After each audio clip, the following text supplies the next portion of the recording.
Hello everyone, welcome back to our channel, The Kraken. So I am Simant and here I am with another session for the retail banking CIB. So in this mock practice series, so we'll discuss another session, right? So we have already completed something like 90 questions already, right? 4 to 5 parts we have already done with that. So now we will continue for the, ठीक है? So previous session में हमारा ए and B से शायद first chapter second chapter हमने कुछ कर लिए थे, ठीक है। सो आप लोग वो वाला सेशन को रेफर कर सकते हैं, आपको लिंक मिल जाएगा रिटेल बैंकिंग का प्लेलिस्ट में, ठीक है। सो चलिए, होपफुली आप लोग सब अच्छे होंगे एंड आज की सेशन स्टार्ट करते हैं। Let me show you the content first, एक second. Okay, so here you can see the content. So we'll continue the module B. Okay, one second. So previously हमने ये वाला एक छोटा सा रिवाइज सेशन डाले थे, ठीक है। सो इसमें आपका मॉड्यूल 1 एंड चैप्टर 1 और चैप्टर बी जो है वो भी थोड़ा कवर कर लेते। सो आपको ये वाला सेशन में और कुछ जो है नेक्स्ट अपलोड में आपको देखने के लिए मिलेगा, ठीक है। सो ये वाला देखिए क्वेश्चन, क्रेडिट स्कोरिंग का ये है, मॉड्यूल बी का चैप्टर 3 में है। सो ठीक है। So here this is the question number 85। What do you mean by credit score, ठीक है। सो क्रेडिट स्कोर हमें कहाँ पर चाहिए? जब भी हम कोई एडवांस सैंक्शन करते हैं या कोई लोन सैंक्शन करने से पहले हमारा फर्स्ट स्टेप होगा, फर्स्ट स्टेप, ठीक है। कस्टमर से तो हमारा इंटरेक्शन होता है, so that's the preliminary steps. So हमारा फर्स्ट स्टेप होगा कोई भी अकाउंट में हम प्रोसीड करने से पहले to check the CIBIL score, ठीक है। So this is the as per the RBI guidelines also, and normally in banks auditor, those who are audit the different activities in the bank yearly होता है, ठीक है। सो वहाँ पर आपका main जो होता है क्रेडिट कार्ड को बहुत सीरियसली होता है, it's you can say zero tolerance level. So यहाँ पर what do mean by the credit score? Options है risk perception, assess credit worthiness, snapshot of customer's credit report, all of the above. So risk perception, so वहाँ पर देखेंगे कि customer ने कौन सा लोन लिए, कैसे पे किया है, और बहुत सारा देखा था। अगर आप क्रेडिट रिपोर्ट देखेंगे वहाँ पर कस्टमर का एड्रेस, नेम, एवरीथिंग, कहाँ पर वो जाके अप्रोच भी किया है लोन के लिए, आपको देखने के लिए मिलेगा।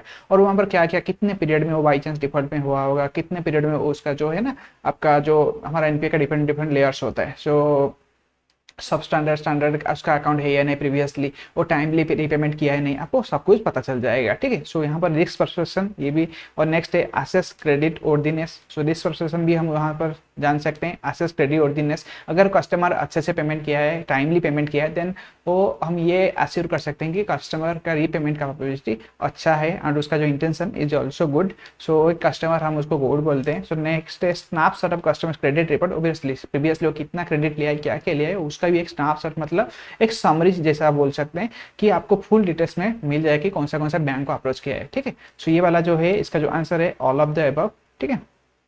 सो चलिए नेक्स्ट क्वेश्चन को देखिए, just try to answer this. Credit score is a credit report.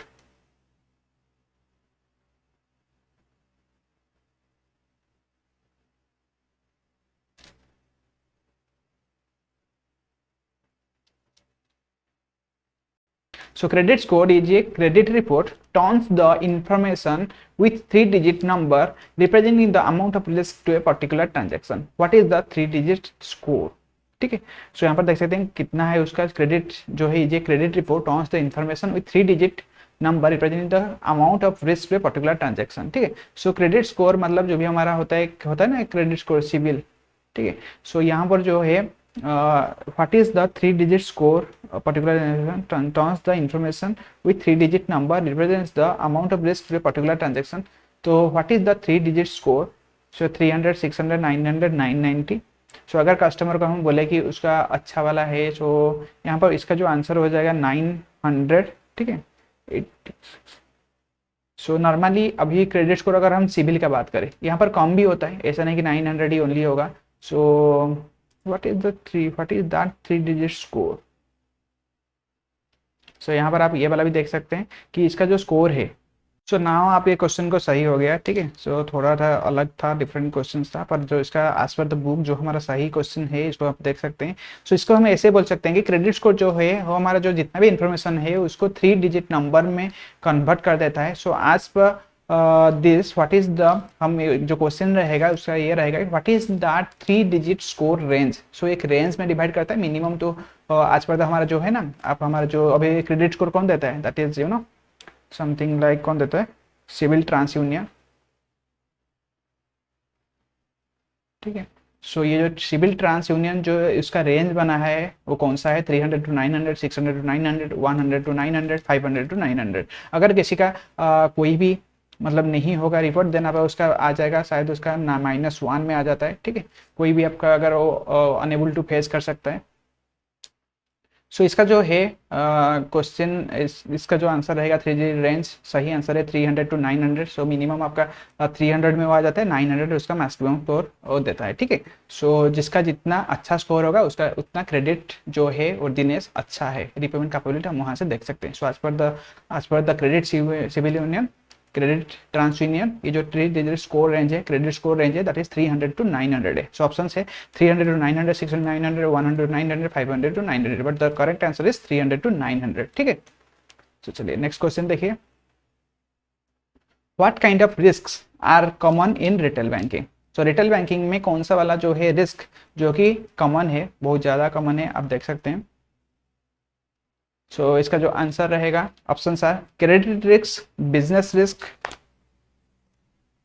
Market risk, operational risk, sovereign, next option B solvency risk, technical risk, country risk, contingency risk, next regulatory risk, option number C interest rate risk, foreign exchange risk, commodity price and equity price risk, next है D environmental risk, contingency risk और concept risk, ठीक है। सो retail banking के साथ अगर हम deal करते हैं देन मोस्टली हमारा जो है मार्केट एंड जो क्रेडिट है उसके साथ और जो ऑपरेशनल डीलिंग होता है भी रिटेल बैंकिंग में, ठीक है। सो कंट्री रिस्क ये आपका नहीं होता included, so option number B आपका नहीं होगा। ये जो foreign exchange, commodity price, equity price ये आपका भी नहीं होगा। Environmental risk, contingency risk, concept risk ये भी आपका नहीं होगा। सो क्रेडिट हम डीलिंग करते हैं नॉर्मली एडवांस भी देते हैं और उसके रिलेटेड रिस्क रहता है, बिजनेस रिस्क, मार्केट रिस्क भी रहता है, ठीक है। सो ऑपरेशनल मार्केट में जो इंटरेस्ट रेट रिस्क वो भी आपका इंक्लूडेड यहाँ पर रहता है। ऑपरेशनल रेट में जो normally day to day life में हम ऑपरेशन करते हैं वो भी आपका इंक्लूडेड रहता है, ठीक है। सो ये जो है ऑप्शन नंबर ए रहेगा सही answer, which are most common in the retail banking. Then credit risk means what? What do you mean by the credit risk? Losing money due to wrong selection, change in market price of product, customer decline or fails to pay, processing failures and frauds, ठीक है। सो 88 जो है हमारा कौन सा है credit risk, ठीक है। Losing money due to wrong selection, ये तो ऑब्वियसली आपका क्रेडिट रिलेटेड नहीं है। रॉन्ग सिलेक्शन मतलब जैसे हम कोई कस्टमर को रॉन्ग सिलेक्शन किए उसके लिए losing money. Change in the market price of the product, ये भी आपका इसमें इंक्लूड नहीं होता है, ठीक है। कस्टमर डिक्लाइन और फेल्स टू पे, इसको हम बोलते हैं कस्टमर इज अनेबल टू और इज नॉट रीपेइंग, ठीक है। सो अगर कस्टमर रीपे नहीं करेगा देन उसका जो लोन अकाउंट एनपीए की तरफ धीरे धीरे जाएगा एंड वो फाइनली एनपीओ हो जाएगा, ठीक है। सो नॉन परफॉर्मिंग एसेट हो जाएगा। सो ये हमारा है अगर कस्टमर नहीं देता है वो हमारा क्रेडिट रिस्क में इंक्लूड हो जाता है, ठीक है। प्रोसेसिंग फेलियर एंड फ्रॉड्स ये आपका इसमें नहीं जाता है। सो हमारा जो है कस्टमर अगर अनेबल टू पे, फेल्स करता है, डिक्लाइन करता है पेमेंट के लिए तो फिर वो हमारा क्रेडिट रिस्क में इंक्लूड होगा, ठीक है। सो ऑप्शन नंबर सी है इसका सही आंसर। सो नेक्स्ट वाला क्वेश्चन देखिए, क्वेश्चन नंबर 89।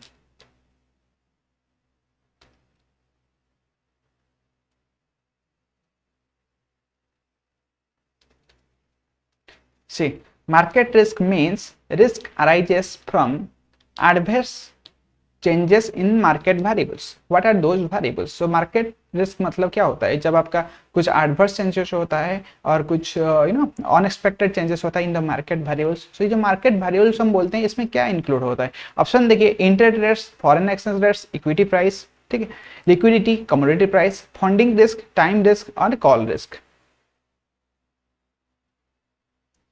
ठीक है। सो मार्केट का जो मतलब होता है इसमें आपका इंक्लूड हो जाता है जो है मार्केट रिलेटेड जितना भी है आपका, एक है फर्स्ट ऑप्शन देख सकते हैं यहाँ पर, इंटरेस्ट भी आपका, interest rates, foreign exchange rates, equity price, ये आपका मार्केट में जो वेरिएबल्स होता है they are included in that. So liquidity, commodity price also included in case of market variables, ठीक है। सो ऑप्शन नंबर जो है D, A and B both are the correct answer for this question.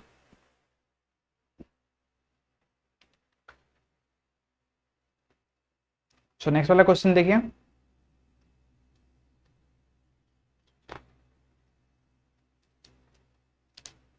Deregulation of interest rates, यहां पर आप देख सकते हैं ठीक है। सो यहाँ पर आप देख सकते हैं D regulation of interest rate has exposed the banks in the adverse impact of interest rate risk में टेक द फॉर्म ऑफ, ठीक है। So deregulation of interest rate has exposed the bank in the adverse impact of interest rate risk may take the form of, so form नहीं, ये हो जाएगा आपका F O, ठीक है।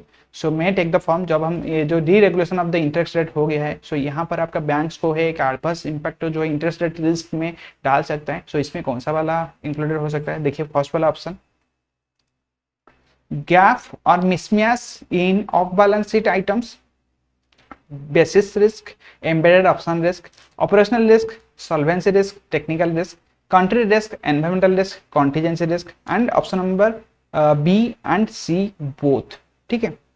सो यहाँ पर जो है डी रेगुलेशन हुआ है, तो ये जो इंटरेस्ट रेट रिस्क अराइज हो सकते हैं फॉर द बैंक्स, सो ये कोई जो भी फॉर्म लेगा, सो दैट्स हमारा जो इंटरेस्ट रेट में अगर डी रेगुलेशन हो जाता है, इंटरेस्ट रेट का मतलब क्या है, जितना हम देते हैं, देखिए ये एक बैंक है, अगर हमारा एक सेशन है, ये मैं देख सकते, फिर भी आपको बोल देता हूँ, बेसिस रिस्क मतलब क्या होता है, जितना हमारा ये हो गया, हमारा एसेट ये हो गया लाइबिलिटी, सो एसेट में हम 5% इंटरेस्ट देते हैं कस्टमर को। सो यहाँ पर अगर हम 8% इंटरेस्ट लाएंगे लाइबिलिटी, सॉरी एसेट में हम 8% कस्टमर से लेते हैं, और लाइबिलिटी के केस में हम 5%, जो डिपॉजिट प्रोडक्ट है ये हो गया हमारा एडवांस प्रोडक्ट, ठीक है। सो 5% कस्टमर को हम दे रहे हैं, ये है आपका दे रहे हैं, ठीक है।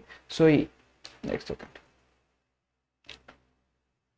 अभी आपको क्लियर हो जाएगा। सो यहाँ से हम कस्टमर से ला रहे हैं, सो यहाँ पर हम 5% दे रहे हैं और 8% ला रहे हैं, सो हमारा NII क्या हो जाएगा, 3% हो जाता है, नेट इंटरेस्ट इनकम 3% होता है। पर जो डीरेगुलेशन, अगर यहाँ पर कुछ मिसमैच हो जाता है, अगर हमारा लोन का इंटरेस्ट रेट अगर इन्फ्लेशन की वजह से हमें कम करना पड़ रहा है, देन उसके इसमें हमें अगर नेट इंटरेस्ट इनकम सही से मेंटेन नहीं होता है, देन ये हमारा अफेक्ट कर सकता है, ठीक है। सो ये हो जाएगा गैप और mismatch in off balance sheet item, balance basis risk, embedded option risk को ये अराइज कर सकता है due to that interest rate risk, ठीक है। सो ऑप्शन नंबर ए रहेगा इसके लिए correct answer. So okay, next question देखिए, what stages are adopted by banks for managing risk and profitability. So कौन सा वाला स्ट्रैटेजी जो है, what strategies are adopted by banks for managing, सो कौन सा स्ट्रैटेजीज बैंक ने अडॉप्ट किया है for managing risk and profitability. So यहाँ पर आप देख सकते हैं, फर्स्ट है guidelines on the delegation of power and accountability, strengthening of credit appraisal mechanism, risk of willful default be checked by pre-sanction inspection and verification of antecedents, meaningful post-disbursal monitoring for early identification of signs of incipient sickness, all of the above and only B and C.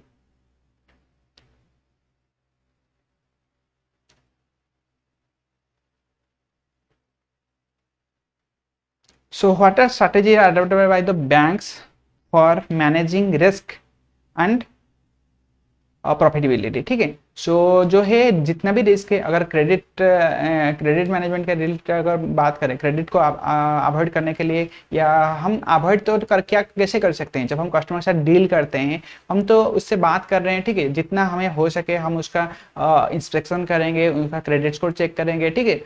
हमारा तरफ से जितना भी हो सके, जितना maximum level में हम प्रीवियस को रिपीट ना करते हुए हम कोशिश करेंगे कि कस्टमर के कैरेक्टर की है।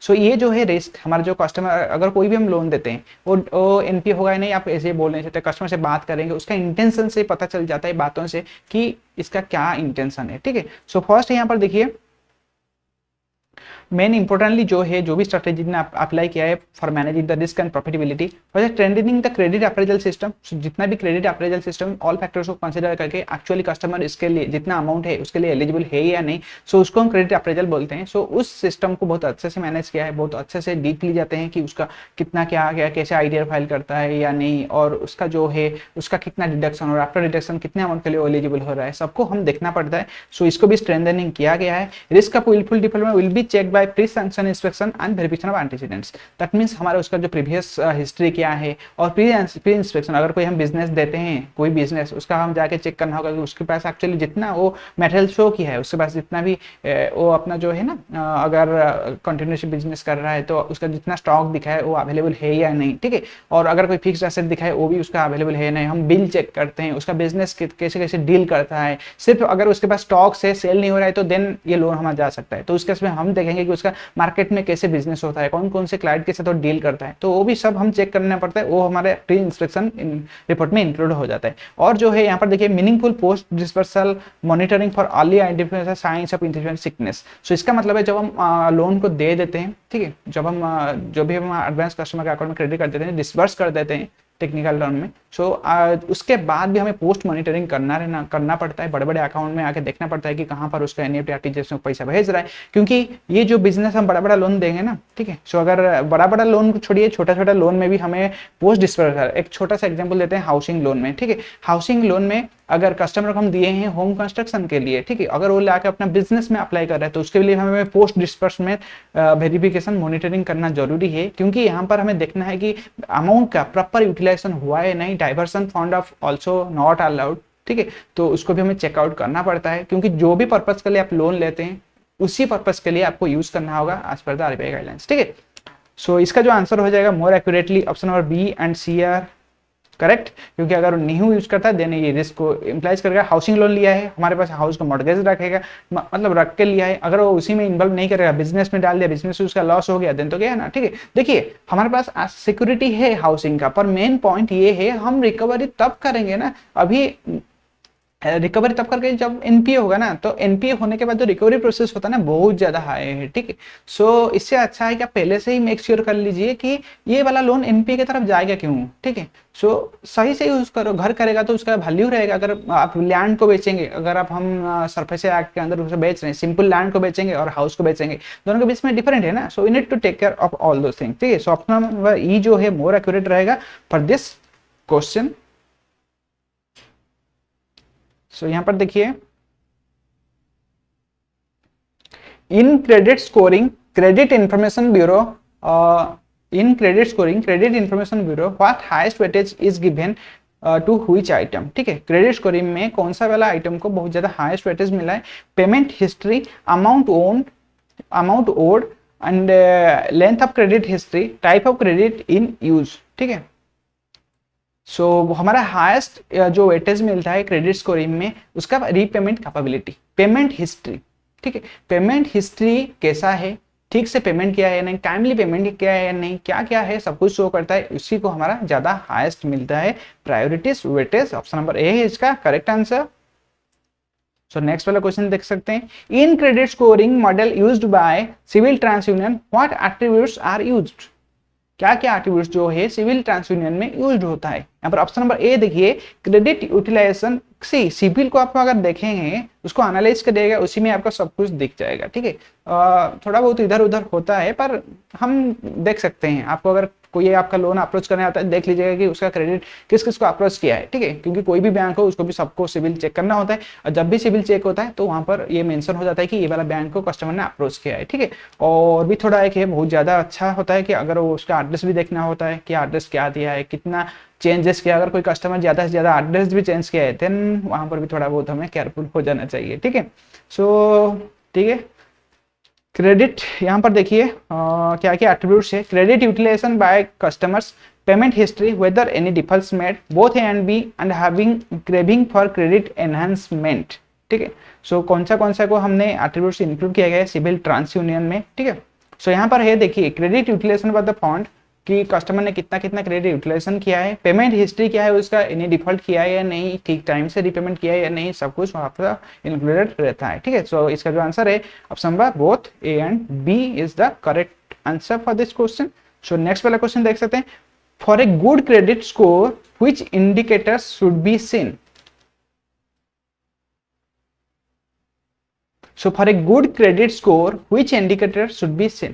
So गुड क्रेडिट स्कोर लेके हम क्या कौन सा वाला है इंडिकेटर जिसको हमें देखना जरूरी है। Proof of financial discipline, longer period credit history, whether default reasons beyond control, none of the above, both A and B.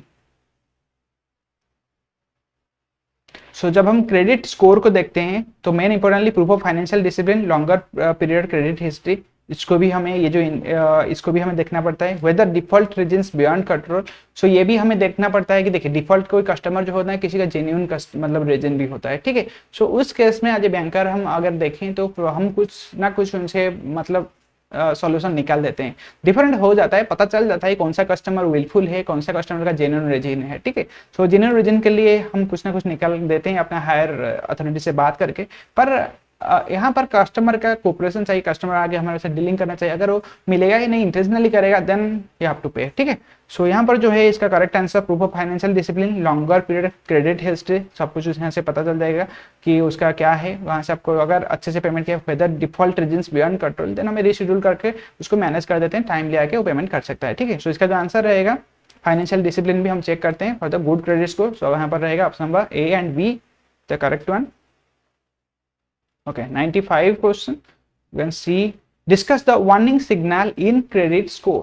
So credit score में कौन सा वार्निंग सिग्नल है, ठीक है। तो जब आप क्रेडिट डिपार्टमेंट में काम कर रहे हैं, सिबिल को ऐसा बस निकालना नहीं, स्कोर को देख लेना है, ठीक है। स्कोर को मैनिपुलेट किया जाता है, जस्ट बी केयरफुल, ठीक है। सो इसी के लिए आपको पहले कस्टमर से जब बात करते हैं, डील विथ ऐसा नहीं कि जब हम लोन डिपार्टमेंट में होते हैं या क्रेडिट ले होते हैं, दिल से सोचने का जरूरत नहीं है। बात करिए, इंटेंशन चेक करिए, बहुत ज़्यादा अभी मैनिपुलेशन हो रहा है क्योंकि हमसे ज़्यादा कस्टमर को भी अभी पता होता है, ठीक है। So just be careful and पता चल जाता है, ठीक है, क्योंकि हम लोगों का काम करते करते there is something six sense जिसे हो जाता है। So discuss the warning signal क्या होता है। यहाँ पर ऑप्शंस देखिए, craving for credit and frequent and unnecessary shopping for credit, several requests for loan or additional limits, mix of credit facility conservative, the above are not warning signal, both A and B is the correct one, ठीक है। सो यहाँ पर देखिए, craving credit frequent and unnecessary shopping for the credit, ठीक है। That means वो जाके बहुत सारा बैंक को आपके पास एक बैंक मतलब कोई आया कस्टमर हाउसिंग लोन लेने के लिए, ठीक है, बहुत सारा, पर वो जो है और भी डिफरेंट बैंक को जाकर अप्रोच किया है, पर दूसरे बैंक क्यों नहीं दिए। अगर उसका सब कुछ अच्छा है देन तो सब दे देते ना, ऐसे तो सबको तो लोन देना है, सबको तो एसेट पार्ट अपना इंक्रीज करना है ना। सो अगर मैक्सिमम को मतलब वो अप्रोच किया है फिर भी उसको नहीं मिला है, उसका प्रॉपर रीजन को देखिए, पर वहां पर आपको वार्निंग सिग्नल के हिसाब से इसको ले लेना चाहिए, ठीक है। Several request for loan, additional limit, mix of credit facilities conservative. So यहाँ पर अगर बहुत सारा लोन है उसका, फिर भी वो लोन लेना चाहता है, देन वहां पर भी हमें सोच लेना कि वो आते हैं, क्योंकि अगर बहुत सारा लोन ही ले लेगा देन उसका एक्चुअली देख लेना है कि अगर इतना लोन लेगा how he will able to pay. So वो भी हमें चेक करना है, ठीक है। सो इसका जो करेक्ट आंसर रहेगा वार्निंग सिग्नल में, तो इसका रहेगा option number A and B, both are the correct answer. So ये था हमारा 10 क्वेश्चंस। सो थोड़ा शॉर्ट बनाते हैं और इसके बाद हम और एक सेशन में जो नेक्स्ट अपकमिंग सेशन क्वेश्चन है उसको हम डिस्कस कर लेंगे, ठीक है। सो होपफुली आप लोगों को ये वाला सेशन थोड़ा अच्छा लगा होगा। You like it then do like, share and subscribe with your friends. One more second. So चलिए फिर मिलते हैं एक न्यू अपकमिंग सेशन में, and till that point just keep learning and अच्छे से प्रिपरेशन करिए, ठीक है। हमारा तरफ से जितना हो रहा है हम कोशिश कर रहे हैं आप लोगों के लिए लाने के लिए। सो अपकमिंग सेशन भी आएगा इसका। So till that point just keep learning and thanks for watching, thank you. And one more thing I would like to mention कि if you have not joined our Telegram channel then do join that group so that you can also discuss with others and also participate in the quizzes conducted there, ठीक है। सो चलिए फिर मिलते हैं next में, तब तक के लिए take care and bye bye.